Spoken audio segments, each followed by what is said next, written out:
merupakan variasi dari DSP yang dikenal dengan nama amplitude modulation AM, atau kalau di dalam gelombang radio dikenal dengan nama MW karena merujuk pada ukuran panjang gelombangnya.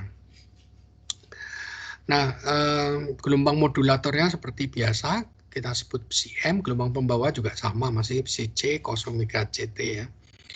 Nah, kalau modulasi AM itu bedanya adalah adanya faktor 1 plus ini. Jadi sebelum dikalikan dengan gelombang carrier, gelombang modulatornya itu ditambah 1. Jadi kayak diangkat base-nya ya, baseline-nya.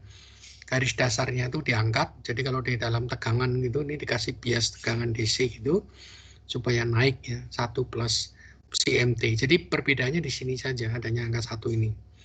Jadi gelombang hasil modulasinya adalah psi C 1 plus psi MT kali cos omega CT. Nah, suku depan ini yang dipandang sebagai suku modulasinya AM nih, amplitudo modulasi ya. Jadi psi C amplitudo gelombang pembawa 1 plus psi MT ini menjadi amplitudo dari gelombang AM ya, amplitude modulation. Amplitudonya bisa kita tuliskan yang di bawah ini. Tapi ada persyaratan sih agar nanti di demodulasinya susah, tidak sulit gitu ya, mudah. Yang pertama adalah besar dari amplitudo modulasi itu harus lebih kecil dari 1 gitu. Jadi ini sebetulnya bilangan murni, bukan tegangan atau apa, diformulasikannya nanti, dia harus lebih kecil dari 1 supaya tidak klip sih sebetulnya atau mengalami distorsi. Kemudian yang kedua adalah gelombang modulasinya ini sendiri rata-ratanya harus 0. Maksudnya tidak boleh mengandung komponen DC. Jadi kalau sesuatu di rata-rata 0 itu artinya ya secara rata-rata fluktuasinya naik ke atas turun ke bawahnya sama, tidak boleh karena sudah dianggap bias DC ini. Jadi kalau ini ada bias lagi nanti kacau hitungannya. Oke, sampai di sini dulu sambil ngecek apakah bisa didengarkan. Ada pertanyaan nggak?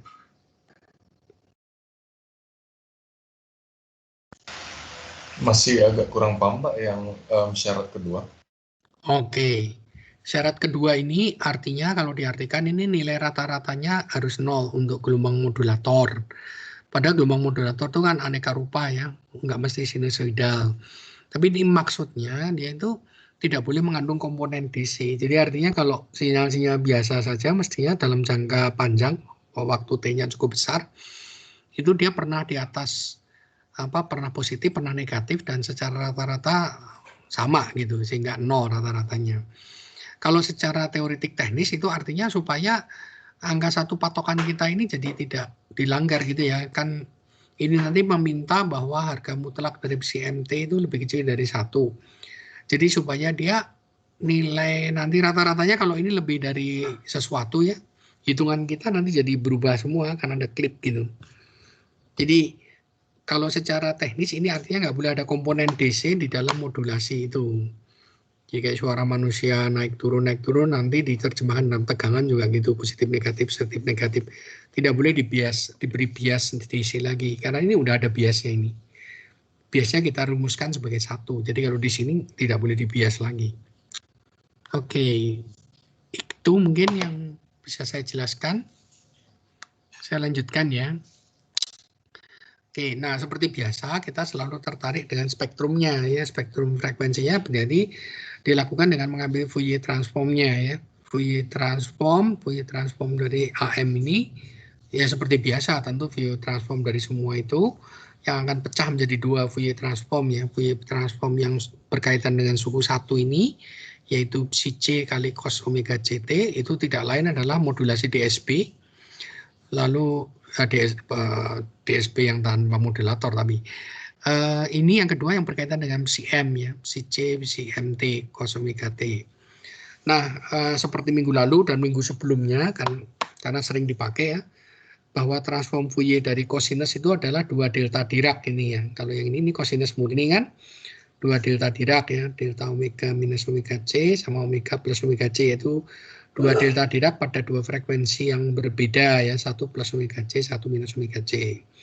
Di depan ini ada faktor V, itu hanya karena masalah nanti ketika Anda merepresentasikan hasil dari transform Fourier-nya ini memang akan ada faktor itu kan ya. Silahkan dilihat lagi transform Fourier untuk cos omega C ya, yang memanfaatkan representasi delta Dirac untuk E pangkat I omega dan seterusnya itu ya.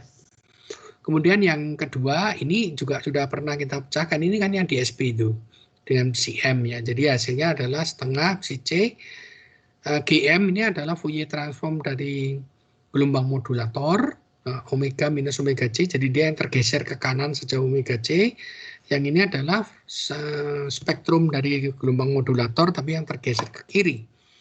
Jadi kalau Anda bandingkan dengan spektrum modulasi DSP itu adalah adanya tambahan suku di depan ini, yaitu gelombang carrier yang berupa delta Dirac pada frekuensi omega sama dengan omega C sama omega sama dengan minus omega C. Silahkan dibandingkan dengan yang DSP ya. Nah, jadi kalau secara skematik gelombang pembawanya kan sinus ya, rapat gitu, walaupun ini kurang rapat masih, frekuensinya kan jauh lebih tinggi dari yang AM. Gelombang modulator dan hasil modulasinya ini CM-nya yang tadi dikatakan.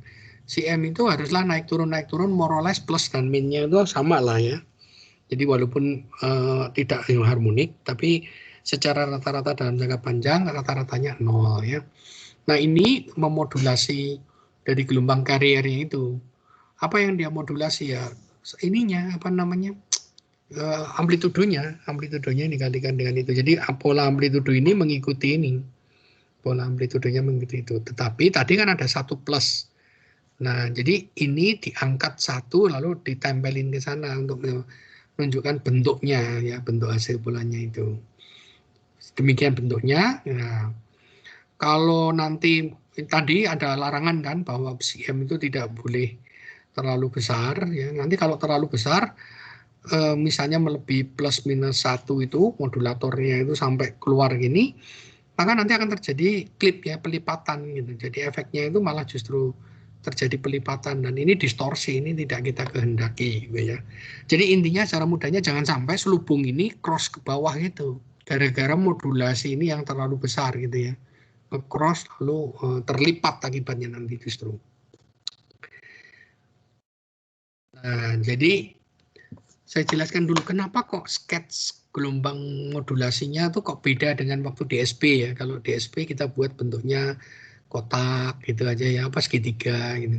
Kalau saya sederhana, nanti saya mau menonjolkan bahwa tepat pada gelombang kariernya itu ada frekuensi gelombang kariernya gitu. Makanya dibuat di sininya 0 gitu ya. Jadi ini misalnya adalah spektrum dari gelombang modulator ya sinyalnya, kemudian omega M dan minus omega M ini adalah batas maksimum spektrumnya ya. Jadi spektrum tertinggi dari gelombang yang mau disalurkan melalui modulasi AM, misalnya omega M.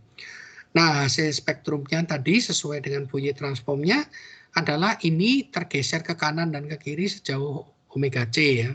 Ke kanan omega C, ke kiri omega C. Nah, yang membedakan dengan modulasi DSP adalah bahwa sekarang di tengahnya ini pas di omega C-nya ini memang ada panah ke atas, ini beneran, yaitu delta Dirac ya. Ada delta Dirac yaitu persis frekuensi pembawanya nongol di sini. Jadi dengan menggunakan modulasi AM di spektrumnya itu memang ada frekuensi dari gelombang pembawa. Jadi frekuensi gelombang pembawanya dibawa juga, informasinya itu dibawa juga. Sedangkan nama pita masih sama dengan yang waktu itu, USB untuk upper sideband yang di atas carrier, frekuensi carrier, yang di bawah carrier disebut dengan LSB ya. Jadi inilah yang membedakan dengan modulasi DSP. Baik, nah sekarang masalah efisiensi modulasi dan bandwidth ya. Topiknya cuma itu aja. Indeks modulasi AM itu didefinisikan sebagai ini mengukur kontras dari modulasi, amplitudo modulasi yang terjadi sebetulnya, yang disebut dengan indeks modulasi ini, yaitu selisih antara amplitudo modulasi maksimum dengan minimum dibagi dengan jumlahnya. Jadi ini sebetulnya parameter kontras ya. Coba bayangkan, kalau yang di atas itu minimum dengan maksimumnya besar selisihnya, itu maka ini angka yang besar. Ini angka yang besar sehingga M-nya nanti juga cukup besar. Tapi sebaiknya kalau maksimum dan minimum itu nggak ada bedanya. Jadi artinya Anda menyalurkan gelombang DC itu. Karena maksimum dan minimumnya sama. maka indeks modulasinya 0 gitu ya. Jadi ini menggambarkan kontras fluktuasi modulasinya itu dibagi yang seperti ini. Nanti kita akan lihat akibatnya di mana dia. Ya, dia muncul nanti di sini di CM nantinya ya. Ingat tadi kita sudah mendefinisikan amplitudo modulasi ini maksudnya adalah psi C 1 plus psi MT. Jadi dia mengandung gelombang modulatornya ya. Kalau modulatornya sinus murni gampang ya. Ini kalau ininya sinus murni misalnya AM cos omega MT, maka tahu bahwa maksimumnya kan kalau ini plus 1 cosnya. Minimumnya kalau dia minus 1. Maka Anda bisa lihat akibatnya indeks modulasinya M itu akan sama dengan 1 plus AM, ini maksimum, kurangi dengan minimum 1 minus AM, ini minimumnya. Yang di bawah kan dijumlah. Nah ini kalau Anda lakukan, maka Anda akan memperoleh hasilnya adalah AM ya. Coba lihat, 1 minus 1, 0. AM plus AM, 2 AM. Yang di bawah ini 2 AM-nya hilang. Ya, jadi memang hasilnya AM. Jadi artinya AM yang ini ya. AM yang ini. Jadi sebetulnya indeks modulasi itu mengukur kekuatan atau amplitudo dari sinyal modulasinya gitu ya, seberapa kuat dia. Oke. Mengukur daya ya, daya transmisinya berapa yang dibawa oleh carrier, berapa yang ini sama dengan di DSP ngitungnya. Daya rata-rata NT itu dihitung dari integral minus T per 2 tapi di limit T-nya menuju tak hingga karena kita sinyalnya kan belum tentu periodik ya. Kuadrat atau perkalian kompleks konjugit dari hasil modulasinya, ini NT ya. Hasil modulasinya kan si C 1 plus si MT kali cos omega C ya. Lalu sekarang semuanya dikuadratkan atau lebih tepatnya dikalikan kompleks konjugit, tapi karena ini real jadi sama ya. Psi C bisa kita keluarkan, ini menyisakan yang di dalam, lalu triknya seperti biasa. Suku cos kuadrat ini kita ubah menjadi tanpa kuadrat dengan menggunakan rumus trigonometri sudut ganda itu ya, cos 2 omega C ya. Ini sama dengan setengah plus 1 plus 2 kali cos 2 omega C, jadi tidak ada kuadratnya. Kemudian ini kita buka menjadi 1 plus 2 psi MT lalu psi M kuadrat ya. Ini setengah ini muncul karena kita membongkar cos kuadratnya ini, maka muncullah suku setengah ini di depannya ya. Ini kalau dikalikan banyak ya, ini suku ini. Jadi ini ada 3, ini ada 2, 6 suku ya.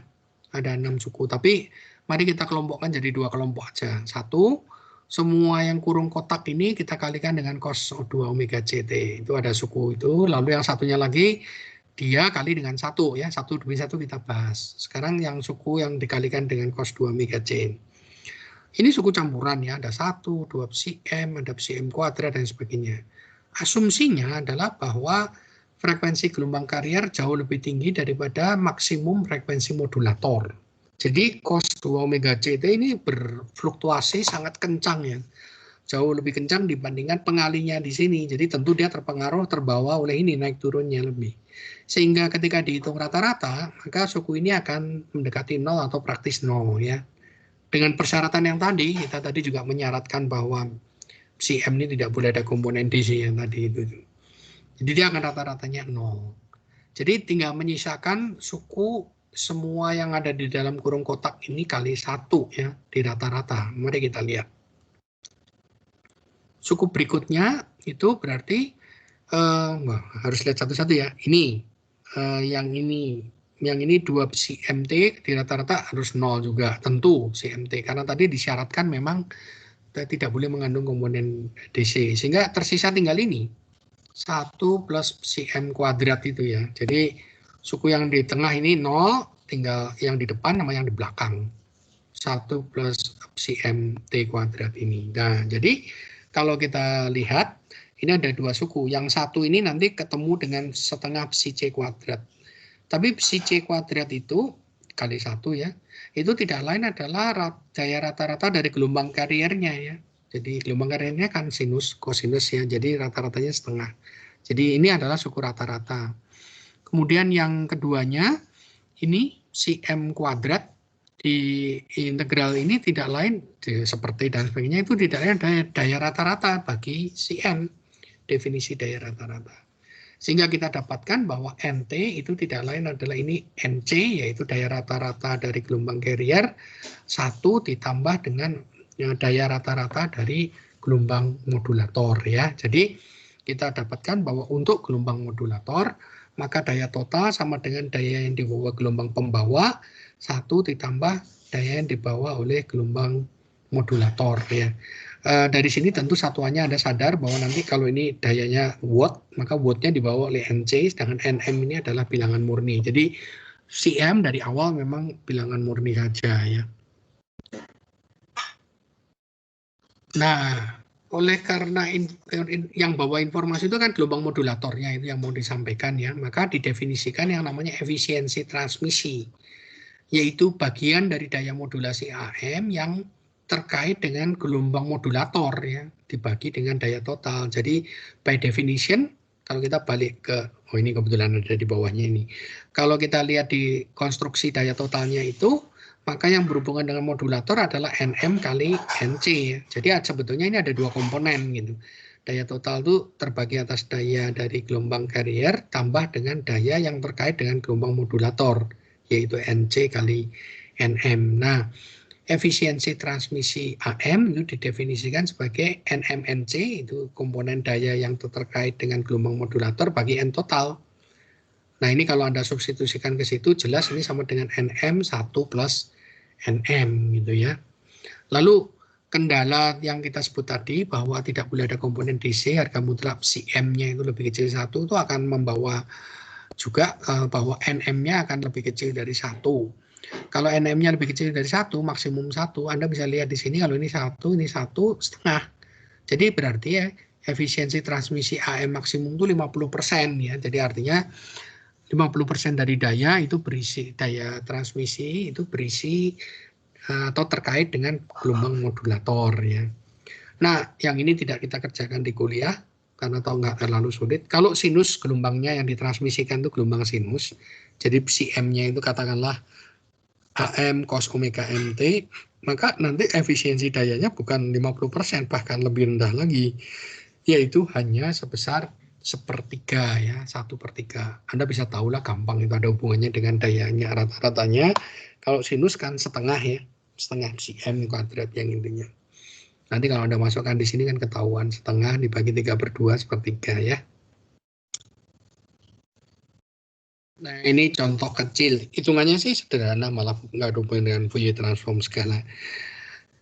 Misalnya AM memancarkan sinyal dengan daya total 20 kW. Seperti tadi yang saya bilang, daya total ini yang semuanya jadi carrier plus modulator ya.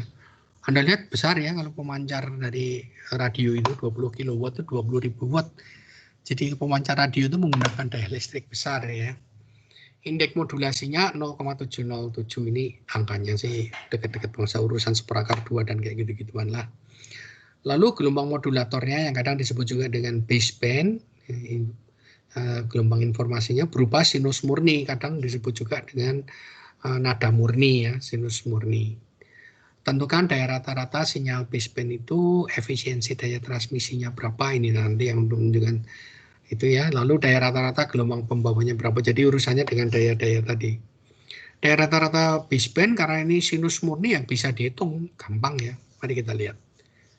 Jadi basebandnya itu berbentuk CMT M cos omega MT ya. Jadi tadi sudah dibuktikan di kuliah bahwa amplitudo modulasi itu sama dengan M untuk yang gelombang sinusoidal murni ya, cos omega MT. Daya rata-ratanya ya berarti Cm kuadrat ini dibagi dengan seperti untuk T menuju T hingga ya, integralnya dalam satu periode. Tapi karena ini kosinus murni, jadi sebetulnya limitnya nggak perlu Anda perlukan gitu. Seperti saja. Tapi ini kan gampang, ini sebetulnya Anda menghitung rata-rata dari fungsi apa namanya kosinus ya. Kosinus kuadrat. Rata-rata dari kosinus kuadrat tidak lain adalah setengah ya. Mudah-mudahan masih ingat itu dipakai di mana-mana, di RMS root mean square itu juga ada. Lalu tadi dikatakan bahwa indeks modulasinya 0,707, jadi ya sudah ini dimasukkan 0,707 kuadrat, hasilnya daya rata-ratanya adalah 0,25 tanpa satuan ya, bilangan murni. Mengapa kok bisa bulat ya, gara-garanya angka 0,707 ini dipas-pasin aja ya. Nah, efisiensi daya transmisi ya mudah, Anda sudah ngitung NM ya sudah, tinggal 0,25 1 plus 0,25 ketemu 20% ya. Berapa daya rata gelombang pembawa, jadi ini NC-nya. Ya, ada banyak cara untuk menghitung NC. Anda bisa mulai dengan efisiensi, itu boleh ya, kalau Anda mau. Tadi efisiensi daya didefinisikan daya transmisi ya sebagai daya yang terkait dengan gelombang modulator dibagi daya total ya.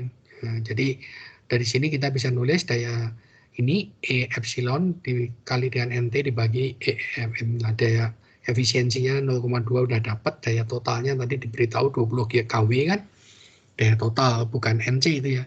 Sudah gabungan lalu NM-nya baru aja dihitung 0,25, ketemu 16 kW. Anda bisa ngitung ini dengan cara yang lain juga.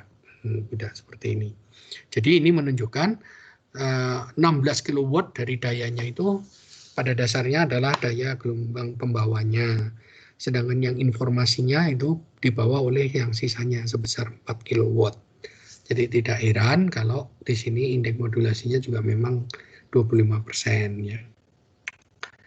Oke, sampai di sini sekalian ngecek ada pertanyaan, masih bisa diikuti kuliahnya, suaranya dengar? Dengar Pak, mau bertanya Pak. Boleh, silakan. Kan daya rata-rata tuh yang kalau yang NC ada satuannya Pak. Kalau yang tadi yang NM kenapa nggak ada satuannya? Itu dari formulasi awalnya, jadi dari sini loh. Ketika kita nulis modulasi AM, nah tadi, ini ya, ketika kita nulis modulasi AM, lihat nih rumusnya, psi AM sama dengan 1 plus psi MT dalam kurungan kali psi CT. Ketika diformulasikan seperti ini, maka psi MT ini harus sama dimensinya dengan 1, kalau nggak bisa dijumlahkan, seperti Anda jumlahkan gajah dengan warna kuning, dimensinya beda, nggak ketemu, apa itu gitu. Jadi harus dimensinya sama, berarti psi MT sini harus dinyatakan dalam bentuk bilangan murni gitu ya. Jadi semacam katakanlah amplitudenya amplitudo relatif ya. Kalau ini psi C-nya ada amplitudo berapa ya, ini relatif terhadap itu gitu ya. Berapa seperberapanya gitu. Jadi dari formulasinya ini sudah mengisyaratkan bahwa marilah kita tuliskan psi M-nya sebagai bilangan murni. Nah, kalau pada kenyataannya misalnya Pak, psi M kan dibangkitkan, dia volt gitu ya. Lalu gelombang pembawanya juga volt. Ya, untuk masuk ke rumus ini psi M-nya direlatifkan terhadap itu dulu saja. Kalau ini amplitudonya 5 volt, ini 3 volt, berarti nanti di sini yang masuk amplitudonya 3/5-nya ini kan gitu. Jadi bilangan murninya karena di formulasi ini 1 plus gitu. Jadi kalau Anda menjumlahkan ya sesuatu A tambah B, dan B itu harus berada pada dimensi yang sama ya. Kalau tidak, nggak bisa dijumlahkan. Kayak ditanya gini, berapa 1 kilo ditambah dengan 2 kilogram per meter kubik ya, kan nggak bisa jawab kita. Harus sama, 1 kilo dengan kilometer per kubik, kilogram per kubik, kilogram per kubik. Itu. Cukup jelas barangkali? Jelas Pak, terima kasih. Oke, makasih.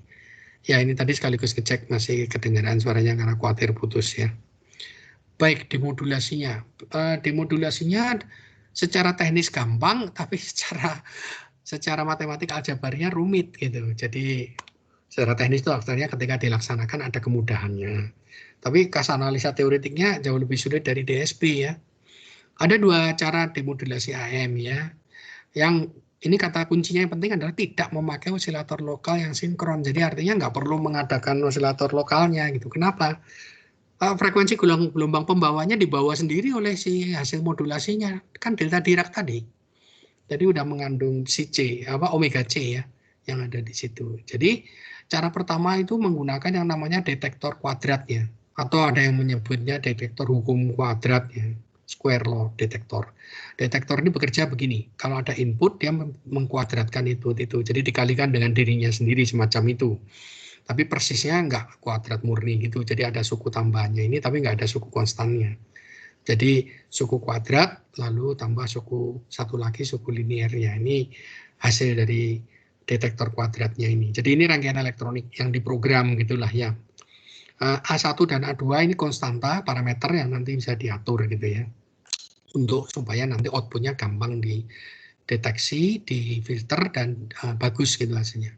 Nah, sinyal inputnya tentu saja hasil tadi, modulasi AM. Nah, outputnya nggak semudah yang tadi dong ya. Ini udah kuadrat, masih tambah yang suku pangkat 1, jadi lebih panjang lagi. Ya, jadi ini suku yang A1, suku yang si input itu tidak lain si AM. Kemudian ini yang kuadratis ya, yang kuadratis yang kayak tadi. Waktu kita ngitung rata-rata tadi ya, hitung, dikuadratkan, ini dibuka, lalu 1 plus 2 omega C itu hasil dari yang pengkuadratan cos kuadrat omega C tadi ya. Jadi ada banyak suku ini. Ini kalau Anda buka, bisa pening sendiri. Ini saya buka ini ya. Seluruh sukunya saya buka. Kalau Anda punya bukunya baca, mungkin tidak dibuka di sana, karena barangkali juga melihat malah bikin pusing gitu. Aneka rupa sukunya, mungkin kita lihat selintas-selintas saja ya. Karakteristik sukunya itu apa aja gitu ya. Ini cos murni ini. Cosinus murni nanti kalau di Fourier transform tentu dia menghasilkan delta Dirac ini ya. Kemudian ini ada CMT cos omega CT. Ini pasti akan menghasilkan, ini kan kayak modulasi DSB ya. Nah, jadi nanti kalau di Fourier transform dia akan seperti DSB ya. 2 pita, ya, kemudian tergeser ya sejauh omega C, sejauh omega C. Lalu ini suku konstan ini. A2 psi, ini suku konstanta saja. Tidak terlalu merisaukan kita ya. Konstanta itu kan frekuensinya 0 ya. Kemudian yang ini suku ini A2 psi 2 psi C kuadrat CM ini. Loh, ini spektrum yang asli yang awalnya gitu. Apa namanya, ini yang gelombang modulatornya ini. Cuma bedanya sekarang dikalikan dengan A2 psi C kuadrat aja gitu ya. Jadi di sini ada gelombang modulatornya ini di suku ini. Jadi kalau Anda mau demodulasi ya nanti sasaran Anda ini gimana caranya ngambil yang ini gitu ya. Ambil yang ini karena ini adalah gelombang modulator Anda yang tadi. Kemudian ini, wah ini rumit. Ini gelombang modulator dikuadratkan ya sesuatu yang lain ya, gelombang yang complicated ya, dikalikan dengan dirinya sendiri kuadrat. Kemudian yang ini cos 2 omega C karena ini konstanta. Ini berarti delta Dirac lagi. Tapi kalau tadi omega C ini 2 omega C lebih jauh lagi. Lari ke kanan ke kiri 2 kali lipat ya. Kemudian yang ini kembali serupa dengan yang di atas itu. Berbedanya cuma hasil spektrumnya nanti tergeser, jadi spektrum dari gelombang modulator tapi tergeser ke kanan ke kiri sejauh 2 omega C ya. Lalu yang terakhir ya, yang complicated itu pasti tergeser 2 kali omega CT, yang digeser adalah spektrum kuadrat ini, ya nggak masalah, dia jauh tempatnya. Jadi dari melihat ini saja sebetulnya kita udah tahu nih, spektrumnya nggak sesederhana pada waktu di DSB secara matematik ya. Saya udah kuningin tuh tadi yang sasaran kita. Jadi sinyal hasil demodulasi yang akan diambil adalah, jadi saya not even bother melakukan transform Fourier-nya, kita udah tahu kan. Kalau Anda mau melakukan transform Fourier-nya boleh aja itu. Jadi yang akan dicari adalah yang ini. Ya, suku ini ketika ditransform Fourier itu menjadi GM omega, inilah gelombang yang tadi ditumpangkan pada gelombang modulator tersebut. Nah, semua suku akan tergeser jauh, yang suku cos omega C terkait cos omega C dan kedua cos omega C tergeser jauh ke kanan ke kiri. Jadi nanti kita blok dengan menggunakan low pass filter ya, LPF yang sudah saya ceritakan minggu lalu ya. Jadi kita akan pasang filter supaya frekuensi di atas frekuensi omega M itu tidak diamplifikasi alias ditekan habis ya. Jadi amplitudonya 0 gitulah. Dibuat jadi 0, hilang. Jadi suku-suku hilang. Nah, tinggal suku yang berurusan dengan CM kuadrat ini gitu ya. Suku yang berurusan dengan CM kuadrat ini complicated. Ini kita abaikan karena 2 alasan. Satu, tadi sudah disyaratkan bahwa harga mutlak dari CMT itu harus lebih kecil 1. Ya, jadi ini para fluktuasi juga nanti fluktuasinya itu yang plus sama minus kurang lebih sama jumlahnya secara jangka panjang. Tapi juga kita atur koefisien A2-nya itu kecil aja. Jadi tadi di dalam merancang alat demodulasinya kan ada parameter yang bisa diatur, A1 dan A2. A2-nya kecil saja, sehingga bisa diabaikan lah secara keseluruhan. Gitu. Kemudian suku DC yang konstan, tadi suku konstan itu disebut juga suku DC. DC itu maksudnya direct current ya. Kalau di tegangan ya tegangan konstan, nggak ada ininya. Nanti kita blok dengan menggunakan kapasitor aja. Jadi dengan menggunakan kapasitor maka gelombang DC itu tidak bisa lewat ya. Gelombang DC berarti bukan gelombang ya. Tegangan DC mengisi kapasitor penuh ya udah nggak kemana-mana gitu ya. Jadi cara mengatasinya ini lumayan banyak. Tidak membutuhkan isolator lokal, tapi Anda butuh low pass filter sama kapasitor ya untuk ngeblok ini komponen DC-nya. Yang kedua itu lebih simpel. Cara yang kedua jauh lebih sederhana, yaitu dengan menggunakan detektor selubung ya, envelope detektor. Jadi intinya adalah kita tahu bahwa gelombang modulasi, hasil modulasi AM itu kan informasinya disimpan di amplitudonya gitu. Ya, saya balik lagi ke yang gambar awalnya. Nih, hasil modulasi ini sebetulnya tersimpannya di selubung ini, di selubungnya ini. Jadi naik turunnya selubung ini, bukan di actual ininya, actual wave-nya ya, getaran actualnya yang ini. Tapi di puncak-puncaknya inilah gitu. Nah, detektor selubung itu memanfaatkan sifat itu gitu. Jadi apa yang dia lakukan adalah dilewatkan rangkaian kapasitor ya. Rangkaian kapasitor sebetulnya bukan hanya kapasitor. Kalau rangkaian kapasitor itu kan RC ya. Hambatan lalu dengan kapasitor. Hambatan ini juga sebagian memang berasal dari hambatan kapasitor itu sendiri ya. Ada. Lalu kalau Anda lihat di rangkaian benerannya ini adalah dioda ini ya, yang Anda kenal di elektronika. Anda tahu dipasang dioda begini lalu dia akan ngeblok separuh lagi yang baliknya kan. Jadi half rectifier ya, penyearah, separuh penyearah. Jadi kurang lebih cara kerjanya adalah gini.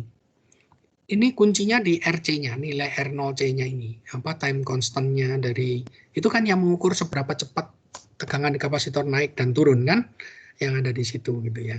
Jadi Anda perhatikan di bagian turunnya ini. Nah ya. Jadi si gelombang ini harus turun, tetapi tidak boleh terlalu cepat gitu ya turunnya gitu. Jadi dia belum turun terlalu cepat, udah tegangan sinyalnya naik lagi, ada masukan tegangan yang naik lagi sehingga dia ikut naik gitu. Kemudian nanti dia turun, terus udah ada gelombang baru lagi yang datang, dia ikut naik lagi. Sehingga dengan cara mengatur RC-nya ini, nilai time constant-nya ini, bahwa dia harus jauh lebih, ini kalau dibandingkan dengan apa namanya time constant-nya si modulator, yang ini